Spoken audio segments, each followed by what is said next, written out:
But now with gunpowder armies, there's a whole bunch of different requirements. First of all, you've got to be able to make gunpowder, which is not something the average aristocrat is able to do because they don't have, saltpeter and sulfur and all that stuff on necessarily. So governments have to start centrally producing gunpowder. And they have to start centrally producing weapons, right? Because the average peasant you're trying to draft in the army doesn't have a gun, right? Now there are places like colonial America where you can reasonably assume somebody has a gun because they're going to be hunting or what have you. But it's easier for armies. Well, basically they have to start producing large numbers of guns. And then once you've got armies of thousands of soldiers running around shooting at each other, you need uniforms because you have to make sure you're shooting at the right people, right? And so now you've got to equip them with uniforms that are all the same color, etc. And then you have to feed them. And so you have to have a system for buying enough food for an army of 100,000 soldiers or 200,000 soldiers or 1,000,000 soldiers or what have you, and that gets really expensive. And then you have to have carts and horses to move all that food and all those cannons and all that ammunition and all that gunpowder, etc. So now you have to have a logistical system that could handle this. Right? So, and all that costs money. And here's where it gets interesting, because if you're going to raise money and you're going to manage all that stuff, all that logistics, you need a bureaucracy. You need a bunch of clerks and office people who can requisition, can oversee the production of guns and ammunition and gunpowder, and can run the factories and can requisition food and can oversee the production of uniforms, etc. You need a bureaucracy to handle that. This is why the Pentagon is so big, right? And I don't know if you guys are aware of this, but in a modern army like the US Army today, well over 90% of the people in the Army are not in combat roles, right? They are in support roles to provide all the logistics necessary to equip the 10% to actually fight, right? And it's usually less than 10%. But what's even more interesting about a bureaucracy is that if you're going to get 1,000,000 men into the army, you want to build an army of 1,000,000 men, you have to do some things. Like you have to know where to find 1,000,000 men you can take into the army, right? And so you not only have to have the money to pay for an army, and you have to have the manufacturing capabilities and the logistical capabilities to equip an army, you have to control your population. And Goldstein's sort of hitting on this. You've got to control a population that you can force to be in the army, right? And so if you want to run a draft, and draft men into the army, you have to know where they are and who they are, right? Or at least you have to have a system like you can go to this village and say, you guys got to produce 10 men, come up with them. But you have to know, can this village produce 10 men? Can it produce 100? Can it produce 1,000? Well, in a village or a town of Ashland, 8,500 people, could they produce 1,000 men? That's a tough 1,000 fighting ready men? Yeah.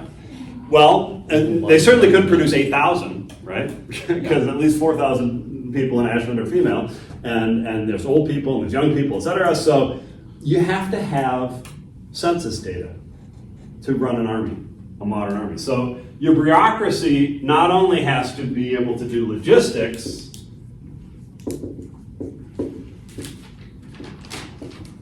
it also has to be able to do a census so that it knows where the people are they can draft and how many people they can potentially draft. And if the war goes on longer and you need to do another wave of drafting, who do you go after then, etc.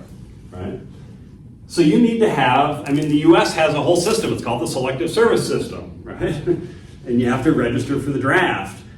That's an enormous record-keeping system of bureaucrats who are keeping track of all these cards coming in from all these 18-year-olds who are, signing up, etc. So you need to do that. And that's not something that governments did in the Middle Ages. Governments didn't take census data in the Middle Ages. They didn't know how many people there were, right?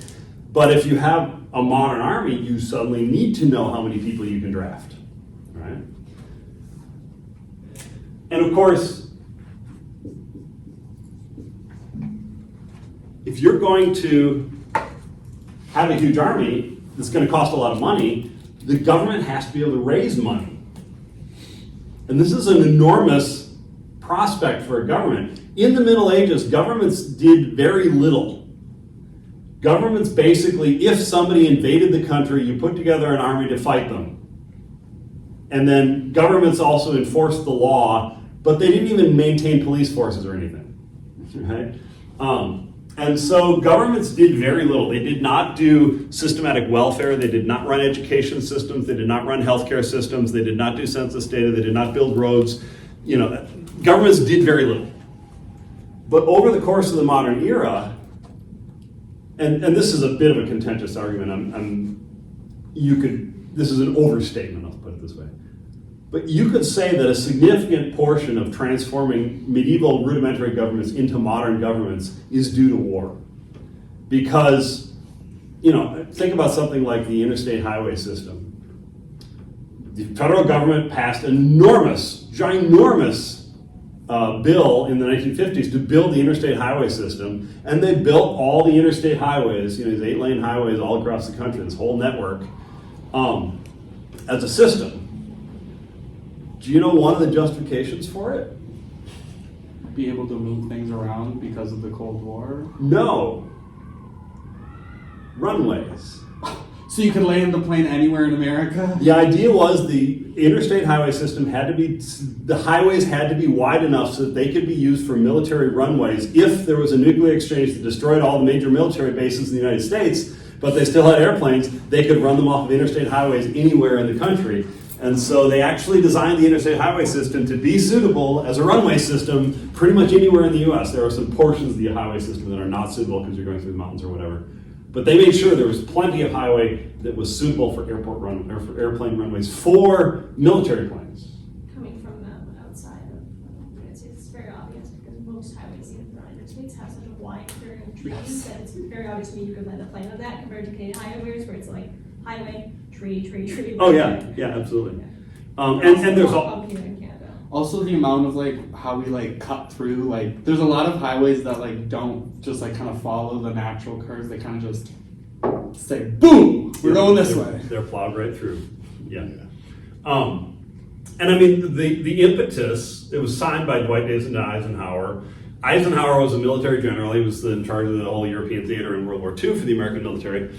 But in World War I, Eisenhower was a young officer, and he was moving troops from, I forget where, somewhere on the East Coast to the West Coast, and he was horrified at how hard it was to move troops on the road system that existed in the United States during World War I, and that was one of the impetuses for him saying we need a better road system so we can move troops around. So you're absolutely right on that point, but the big, they also wanted it to be nuclear bomb-proof runway He system. said if we got bombed, we could make any highway in America a new Air Force base. Exactly. That's crazy. So you need roads, and I mean your point was absolutely valid. Before there were airplanes, armies still needed roads to march around, right?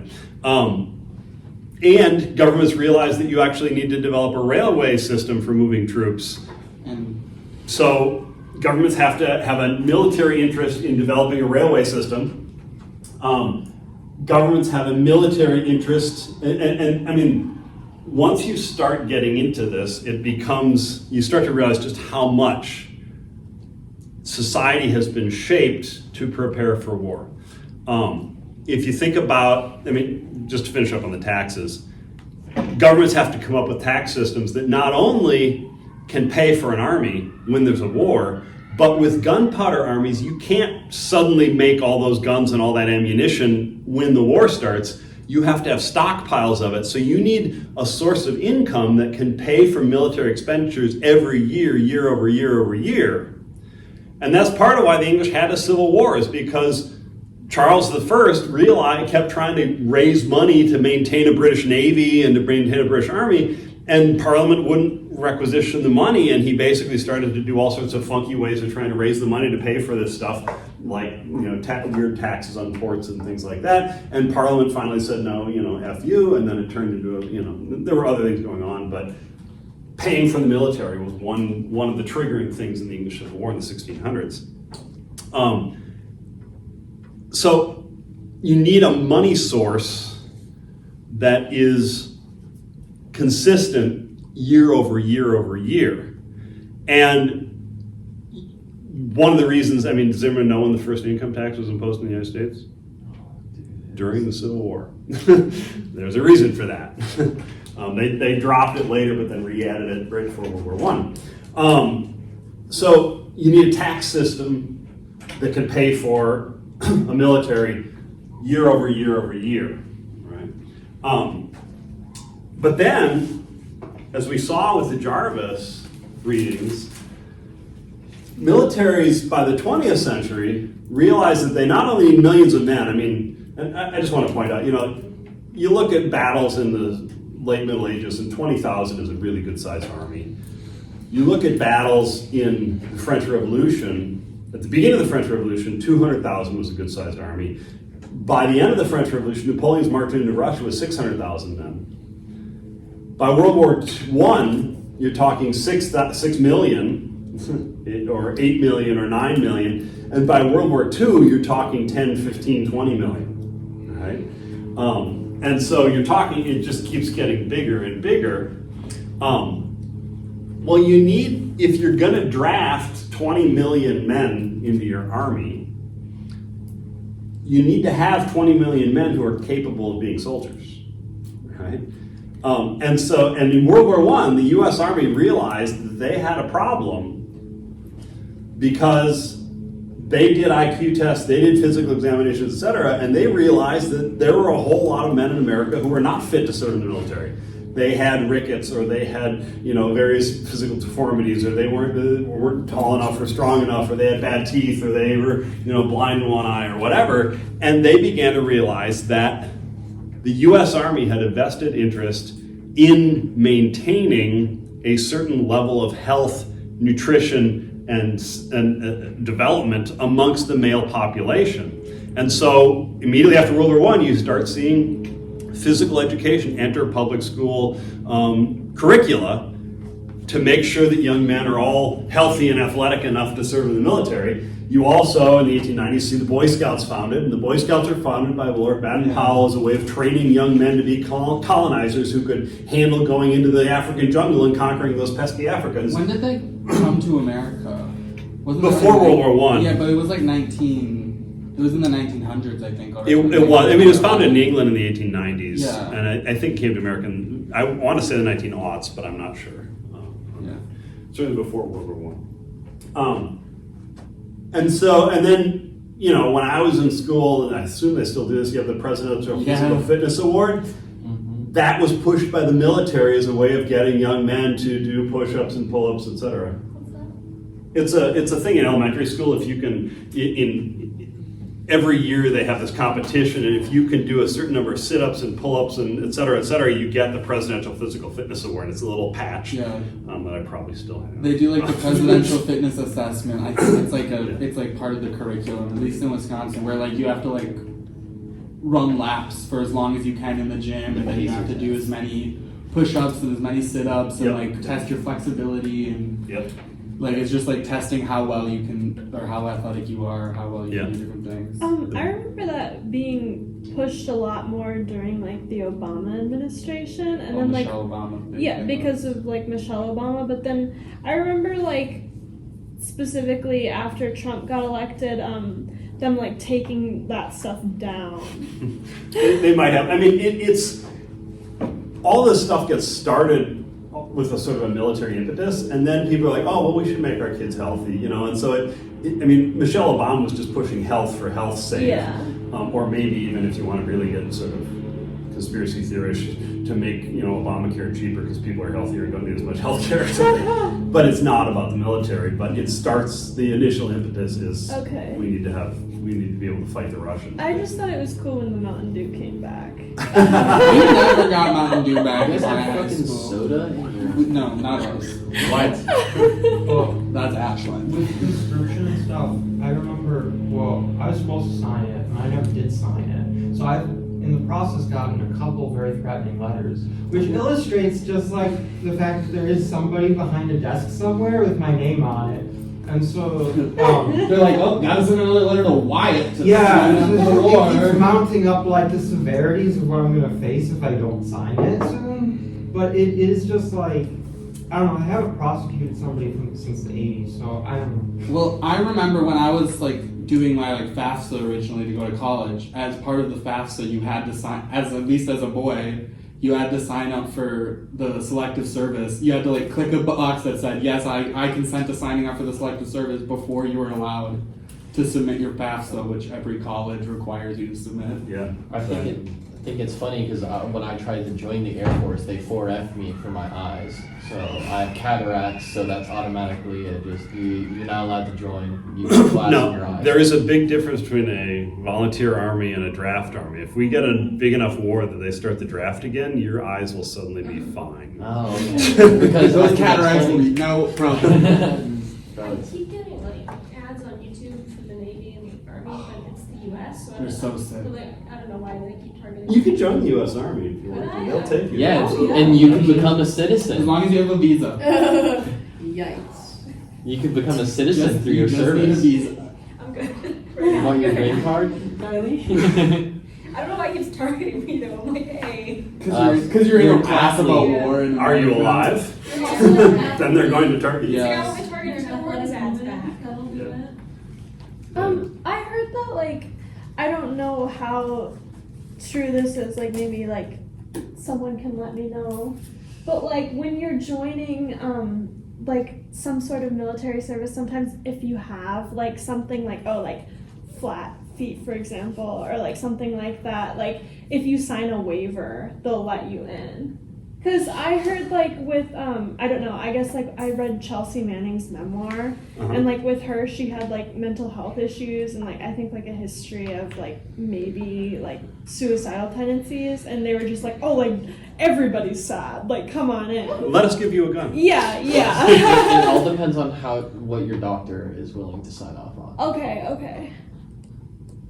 Frankly, the eyes for me was not good because I had civilian surgery on Okay. it, so the military wasn't able to do the surgery itself, and therefore they believed it wouldn't be effective in combat, and that's why. Okay. So, with the drafts now, like, since they are letting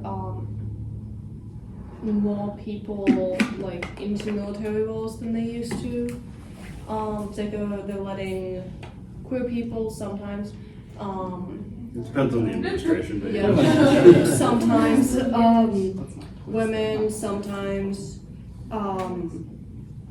like they're letting way more people in than before, than a while ago. So like in the drafts, would they be like still only drafting up like young cis hetero men, or would they also be drafting everybody else? Well, in World War, it depends on whether you're asking about now or World War II. Now they would probably be drafting anybody. In World War II, they were definitely screening out anyone who wasn't a cis hetero man, and they wanted 18 to 22-year-olds, and so they were. That was part of the reason that they wanted to make sure the entire population was healthy, because they knew they were only taking a certain percentage of all the people they drafted, because they were being picky, and so they wanted to have as big a pool of potential draftees as possible so that they could be more selective. Eric. If you'll bear with me, just a quick story. Sure. So I got in it in 2023, shipped to my reception battalion in Georgia, and I was there for about a week.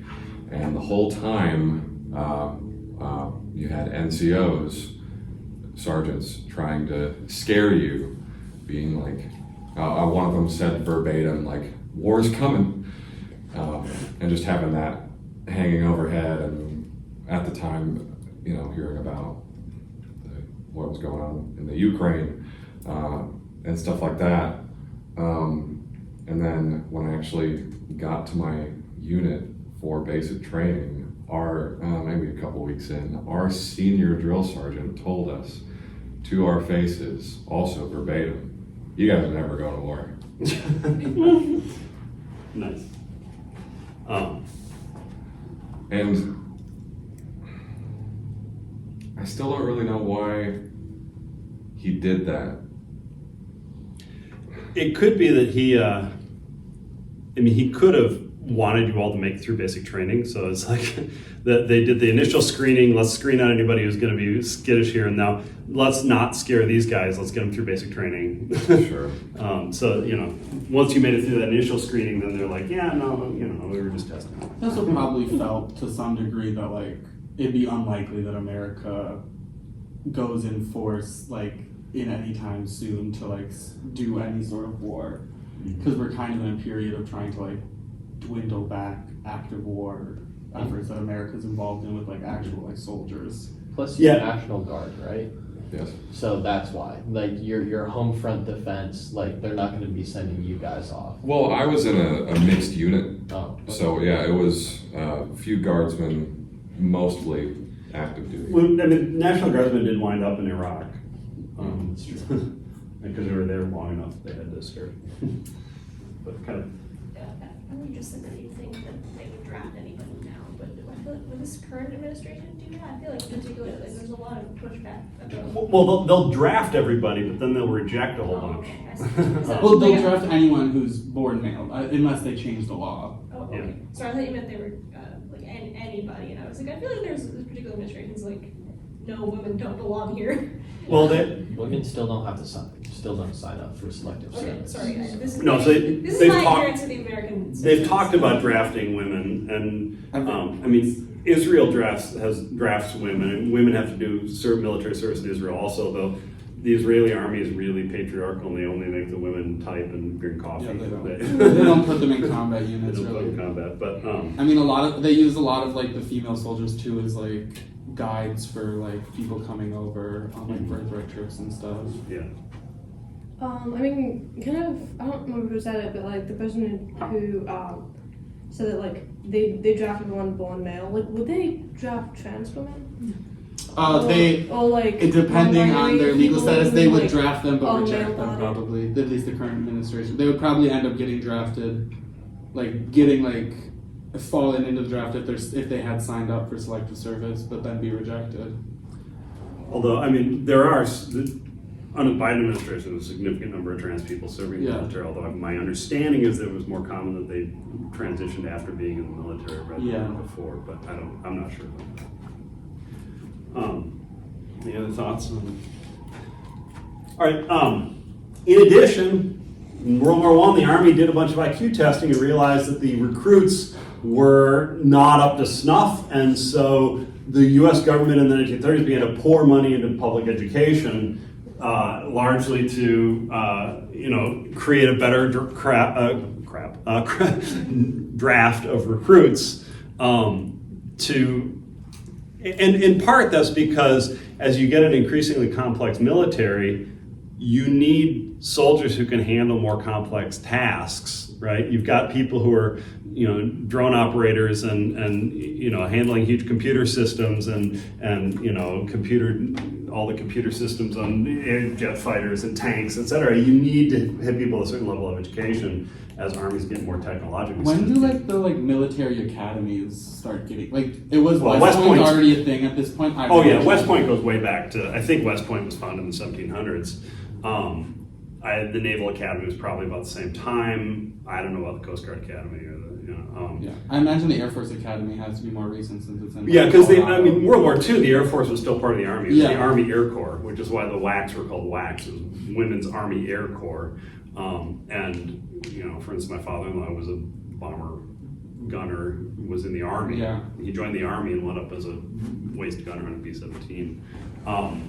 But after the war, they created the Air Force as a separate branch of the military. So Was that because like during the war they had developed so much like different aircraft, like different types of air? No, I think I'm not an expert on this. Yeah. But my understanding is that it was more that they had realized that strategic bombing in World War II was so divorced from the ground forces that it was a different thing altogether. Yeah. And so, I mean, up until World War II, airplanes were seen as supporting ground troops. So being part of the Army was made sense. But during World War II, the Army Air Corps was operating essentially as an independent branch of the military. So they realized that, especially in the Cold War with nuclear weapons, et cetera, you're going to have, it's an entirely different critter, so let's make a different branch. Any other questions on that? So ultimately what I'm getting at is that war, because of what I call the gunpowder effect, and I'm oversimplifying a little bit here, there are other things going into this, but war is becoming a much more bureaucratic, industrial, systematic process. And one of the things that we've been seeing in this course is that the experience of war for the soldiers in it has been transformed as they realize that war is now an industrial, systematic process. And so that form of heroism they went into World War I with was essentially a leftover from when more armies were small and battlefields were small and, a single person could make a difference. But by World War I, it's obvious that armies are so huge that an individual is not going to make much difference, and heroism was pretty stupid in no man's land anyway. And by World War II, I don't know if you caught it in Thin Red Line and even in Saving Private Ryan, they keep saying, what difference can one person make, right? They're aware of the fact that war has become so big and systematic that an individual actually doesn't have much chance of making a difference. Was this more of the present idea in Europe than in America? Because I'm just thinking did the Civil War have any effect on Americans' view, and also because America never really had a knight in shining armor culture? I mean, we did inherit Europe's culture on that. And I would argue that the American sense of masculinity was that in the Civil War, especially Southern Confederate soldiers thought they could be the knight in shining armor, winning the battle through heroism, etc. I think part of the lesson of the Civil War, it was clearly there. If you wanted to take the lesson that war is now an industrial machine process. But I think that people kind of overlooked it because they said, well, this is a war of Americans against Americans, and so the casualty rates were twice as high as they would be in any other war because we're fighting both sides. And so I think that they sort of didn't notice that the casualty numbers had a lot to do with technology, more so than, and also I think, I talked a little bit about this before the World War I lecture, that high explosive artillery shells and machine guns made an enormous difference in how the experience of war. So, and then later tanks and airplanes and aircraft carriers and all the rest. Any other thoughts on this? So I think in part what I'm getting at in this is that I think the changes we're seeing in masculinity over the course of this course are in many ways redefining masculinity in terms of a modern industrial system. And in part, that's the gunpowder effect, that the sort of the unfolding of these ripple effects of gunpowder technology on warfare. And of course, after World War II, it changes again because now you have, missiles, computer-guided missiles and drones and satellites and all the rest. Is it after World War II that people start referring to the military-industrial complex as Eisenhower's farewell address when he stepped down as president in favor of Kennedy, his farewell address was entirely taken up with the theme of war has become such a big business that there is now a military-industrial complex which has a vested interest in war, and we need to be really careful because this will eat democracy alive, because we're going to have companies trying to drive the U.S. to more and more war and a bigger and bigger military-industrial complex, and lobbying the government and trying to buy politicians, etc. And this is going to destroy democracy because the people won't be in charge anymore. Corporate defense contractors will be running everything, and we need to really worry about this. Corporations in charge of our government? Yes. That was the gist of Eisenhower's farewell address. That's terrifying and will never ever happen. Yeah, and just like, when George Washington was like, hey man, political parties are such a terrible thing and it's going to destroy democracy. Yep. All right. Any final thoughts, comments, questions? All right, let's take a 5-minute break and then we'll watch some more of Since You Went Away.